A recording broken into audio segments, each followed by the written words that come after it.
Swayam Prabha. Digital India. Educated India.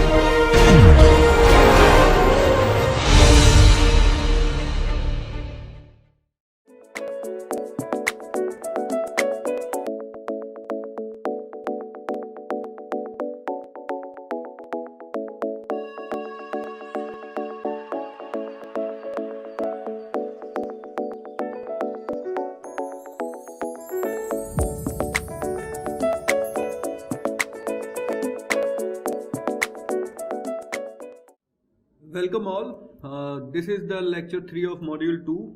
In the lecture 3, we will be covering topics such as energy in the plane wave and the potential at an interface. So this is going to be a small lecture today.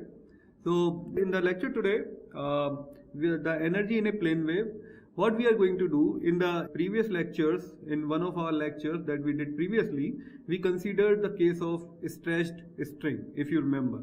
And then using the stretched string case, we basically plugged the string to have a wave that was traveling along the length of the string. And then we considered, we basically derived the equation of wave. And then we went on to derive the kinetic energy and the potential energy, and then we also derived the total energy for the wave that was traveling along the length of the string. So similarly, we are going to have the expression for the energy in the plane wave. So here we are going to consider the seismic waves that will be traveling.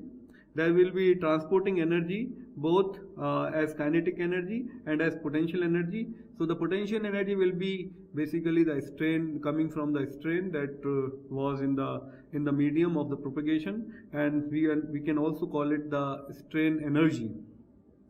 So to find these kinetic energy and the potential energy, we are going to consider harmonic plane S and P wave that will be traveling in Z direction.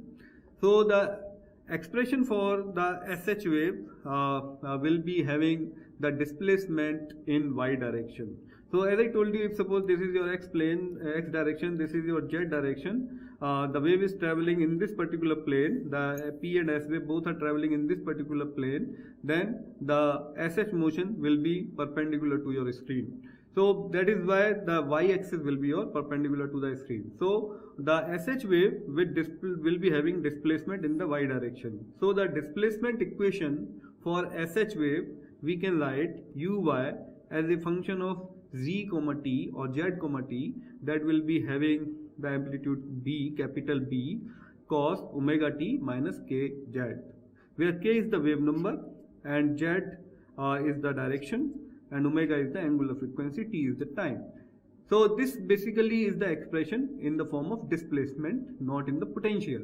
So the kinetic energy, as we have seen in the case of string, the kinetic energy will also be derived as similar that of the string. So what we are going to do basically have to have the entire thing in the repetitive manner. We will ignore that and we will just skip some of the details while deriving the energy for the kinetic energy and for the potential energy. So the kinetic energy in a volume V will be half integral over the volume rho del U by del T square del V. So dV. So this is not small v, this should be your capital V. And so you can see this is the same expression as half small m v square. V is the velocity, and this m in the case of continuum mechanics it will be rho dV, and v is for del U by del T, so that is the square. So there will be half. So this is the same thing here. Now the kinetic energy for unit wavefront averaged over a wavelength lambda will be having the expression like this. So basically what we did, we just incorporated this and we divided by 2 lambda. So del U by del T can be found out from this expression and take the square of it and you will get this. So when we take this integral, then what you will get 1 by 2 lambda rho b square omega square lambda by 2, that will be equal to b square omega square rho by 4. So this is the expression for kinetic energy for unit wavefront averaged over a wavelength lambda. Similarly, you can find the strain energy or the potential energy that will be represented by capital W, and that will be basically half integral over the volume. This is your capital V, here also capital V, integral over volume, that will be sigma ij Eij dV, where sigma is your stress tensor and Eij will be your strain tensor. So now when I basically replace this stress using the Hooke's law, so Hooke's law says sigma ij is equal to Cij KL E KL. So when I replace it with this particular expression of Hooke's law, then this thing will become something like this. If you will look at this thing very closely, then you can see that when you have a spring, something like this, that is attached to a mass m, and when we will give it a displacement of amount x, something like this, then it will be conserving, it will be basically having the potential energy half kx square. So here the half is analogical to this, and k is basically your stiffness tensor or the elastic moduli tensor, and this x is basically your strain or x square. This is your x square. So now when you will solve it for the strain energy using the same concept as that of the string, then what you will get, the expression for potential energy you will get in here. The expression for potential energy for the case of seismic waves will be something like this: b square omega square rho by 4. Now when we calculate the total energy, or you can say the I forgot to say that. So here the kinetic energy b square omega square rho by 4 and the potential energy b square omega square rho by 4 both are similar. So that was also the case of string as well. So now when we are taking the total energy averaged over a wavelength, then we will just sum up both of the energy, kinetic energy plus the strain energy, and then finally the expression will be, the total energy will be b square omega square rho by 2. So the average energy flux, if we want to find out what will be the flux or the rate of transport of the energy, then what we will do, we will be multiplying this total energy by the velocity of the wave. So when we will multiply this expression with the velocity of the wave, then the extra term that will be added will be the beta term, that is the velocity of the shear wave. So b square omega square rho beta. So one thing that you must note about, the total energy or the flux are basically depending upon the amplitude square and the omega square term. And also if you look at the energy flux term, that is having the extra term beta, then there is this impedance term also coming into play. So the total energy and flux are proportional to the square of the amplitude and the frequency. So for waves of the same amplitude, if suppose your two waves are having same amplitude, then the higher frequency wave will transport more energy. So similarly, you can derive the expression for P wave. Let's suppose your P wave is traveling in z direction, and z direction. So and it will be described by scalar potential. Here we are going to consider the scalar potential for the P wave instead of displacement like we did in the case of SH wave.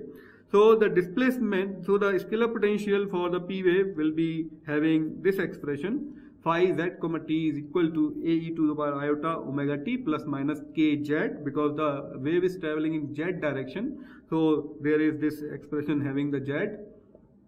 So when you want to find out the displacement associated with this P wave, then you just need to take the gradient of it, gradient of the potential of it. Then when you will take the gradient, then you will see the only non-zero term is in the z direction, and that will be true also, because you know for the P wave the particle motion is always along the direction of the propagation of the wave. So since our P wave is traveling in z direction, so only the non-zero term will be in the z direction only. Now, so if you look at this particular expression, it will be having complex and the real part both, and if we just consider the real part, then the particle motion uz z comma t will be ak sine omega t minus kz. So now when you will derive the expression for the kinetic energy for the P wave traveling in z direction, then it may look something like this: rho a square k square omega square by 2 lambda integral 0 to lambda cos square omega t minus kz dz, and finally when you will calculate this integral, then it may look something like this. So likewise you can also calculate the strain energy or the potential energy for the P wave, and will be having the expression somewhat similar to like this. And when you will compare both of the expression, kinetic energy and the potential energy expression for the P wave traveling in z direction, then you can see both of the things are looking similar to that. If you want to look at the detail of the strain energy or for the P wave, then you can see the details that are provided in the section 2.4.5 in the book Stein and Weissation. If you now compare both energy for the SH wave and the P wave, then what you will see for the P wave, for the SH wave, there was this term. Let me remove the pen. So now so this is b square omega square rho beta, and there you have a square omega square k square rho. So that means there is an additional term k square here. So this additional term is basically coming because we for deriving this energy expression for P wave, we are considering the potential. But in case of SH wave, we considered only the displacement. So if you will calculate the energy of the SH wave using the potential instead of displacement, then you will get the k square term there as well. So that is what it is written here. These expressions differ from those for the energy of the SH wave by a factor of k square, because A is the amplitude of the potential while B is the amplitude of the displacement. Now let's move on to the next topic, the potential at an interface. So here you are seeing some geometry which basically composed of medium 1 and medium 2, and we are considering that this entire geometry is in the xz plane, and the z is positive downward, and y direction is basically perpendicular to the screen. So now let's consider there is a plane wave that is traveling towards this interface, and the plane wave obviously will be in the xz plane, and to separate the SV and SH waves, we will split the vector potential of gamma into two terms. So this gamma vector will be having two factors, like there will be this chi term, there will be this psi term. So this gamma will be equal to psi plus curl of chi. So that is psi x comma z comma t plus curl of chi, that is x comma z comma t. Now let's see if we can calculate the displacement vector for this S wave or S. So basically if you look at the previous equation, this is basically for SV wave and this is for SH wave. So this is the this is the vector potential for SV wave, this is the vector potential for SH wave. So this plane wave that we were talking about, it basically consists of P and S wave. So P wave is having the potential in the form of phi, and S wave is having the two motions, SH and SV wave motion, and SV motion is having the potential in terms of psi, and also it is having the SH wave motion that is in the form of curl of chi, curl of chi. So now the displacement vector can be written using the scalar potential. So this also will involve the scalar potential for P wave, that is psi x comma z comma t, and there will be two vector potentials for SH and SV wave respectively. Now if we write the displacement vector, then it will be u x comma z comma t, that will be consisting of the gradient of the phi, that is your scalar potential for P wave, and also will be having the curl of gamma, and that is basically having the expression something like this for SV and SH wave. Now when we plug this particular thing into this equation here, then what you will get? You will get gradient of phi plus curl of psi plus curl and curl of chi. So this particular expression here is for the displacement for P wave, and this is the displacement for SV wave, and this is the displacement for SH wave.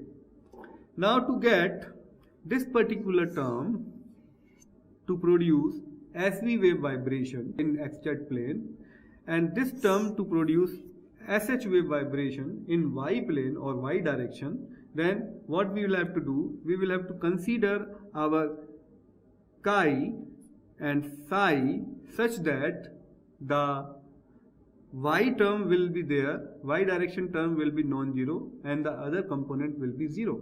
So these two components will be 0, X and Z, and the Y component will be non-zero. So when we plug that into this particular equation above, then the expression that you will get will be looking something like this, where the displacement in X direction will be having this expression, and displacement in Z direction will be having this expression. Likewise, displacement in Y direction will be like this. So when we look at these particular expressions very closely, then you will see that this expression is having derivative with respect to X and with respect to Z. So basically, this is for P wave and this is for SV wave. Likewise, so this for P wave and this is for SV wave. Likewise, if we talk about the Y direction displacement, then it will be having only the components that will be in the Y direction. So this is your Y direction components, and this you can see, this is your Y. And so basically what you are seeing here, the P and SV waves are in XZ plane, are restricted to the XZ plane and having the coupled nature. That means displacement in the XZ plane involves both P and SV wave. That means P and SV waves are coupled. And for Y direction displacement, that direction only involves the SH wave. So that means our P and SV waves are having the vibrations or the displacement that are coupled in nature, and SH wave will be independent of XZ plane and will be moving in the Y direction only. So that is all we learned for today. So what if we do the recap, then what we have learnt? We have seen the energy in the plane wave, and we derived the SH wave energy using the displacement equation, and then we found out that the kinetic energy is proportional to the amplitude square and the angular frequency square. Likewise, we derived the expression for the potential energy, and the potential energy for the SH wave was directly proportional to the amplitude square and the angular frequency square, and the potential and the kinetic energy for the SH waves were equal to each other. When we took the total energy was B square omega square rho by 2, and energy flux was having the impedance term as well. Then we moved on to derive the energy for the P wave, and that was having the extra term K square. That was basically because we used the potential equation for the energy derivation for the P wave instead of the displacement. And then we saw the potentials at the interface, and we saw that we could prove that the P and SV are the coupled motion together and they are restricted to the XZ plane. And while the SH wave motion is in the direction perpendicular to the XZ plane, that means in the Y direction. So that was all for today. These are my references, and then we are going to meet in the next lecture. That will be your lecture 4 of module 2. So thank you so much. Bye bye.